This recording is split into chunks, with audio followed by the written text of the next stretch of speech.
awakes, the world appears drained of all color. Disoriented, heavy with grief, he walks along the riverbank just as the sun begins to rise. A wolf adrift, stripped of instinct. A soul without a home. He crosses into Bremen.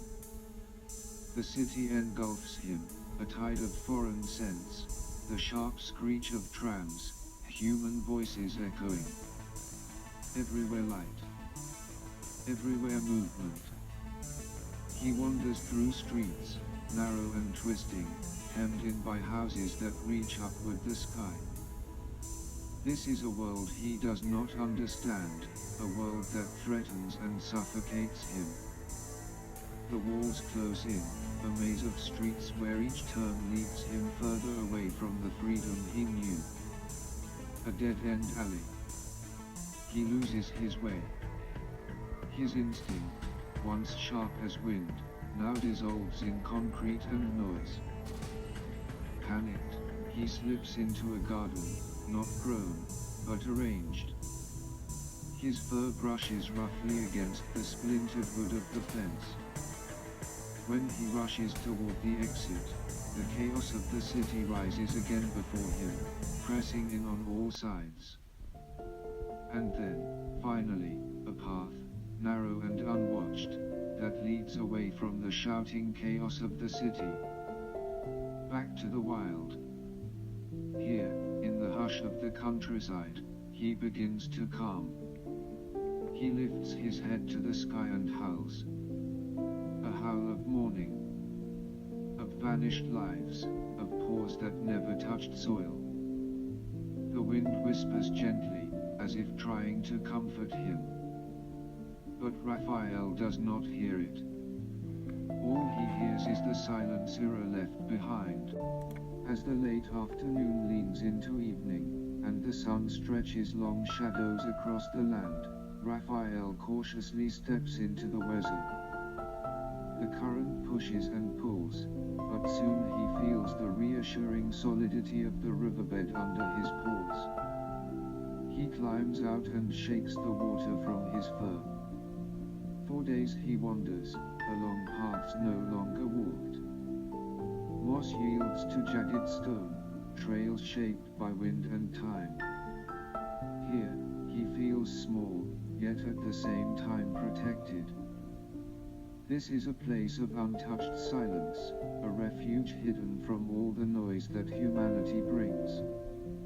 At dusk, he lifts his head and howls, raw and full of longing, a song for all he has lost. The sound rises to the moon, which watches unmoved. Only the night itself seems to listen. No one hears his sorrow. Or, so he believes. By morning, the gorge is veiled in mist. Visibility fades, but scent remains. Something stirs.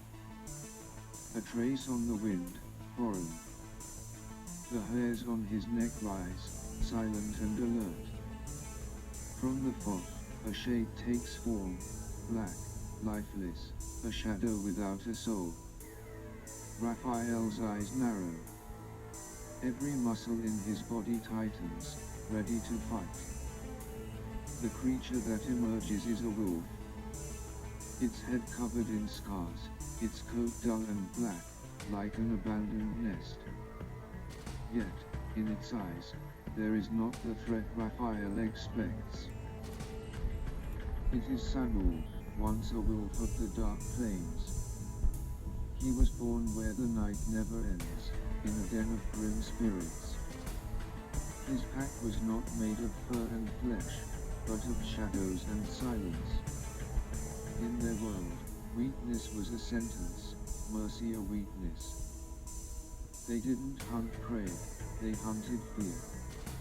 A frail wolf was cast out with the bitter breath of winter, or worse, disappeared without trace. And that pack had broken Samuel's soul.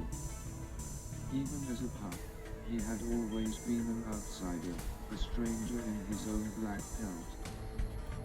Each day, another ritual of blood, another lesson in cruelty. Samuel fought, as was expected of him. He followed the laws his pack etched in tooth and claw. But deep within him, there had always been a whisper, this was not the life he was meant to live. The turning point came on a cold, moonless night. The pack had gathered for the hunt, another act in the old play of violence. It was in the chaos of teeth and claws that he saw his chance. He ran. Without plan, without destination. Only forward. Into the trees, into the unknown, until the smell of the pack vanished like smoke in the rain. Since that night, he has been alone, cast out, but free. He has learned to survive on his own terms, far from the tyranny of his old pack.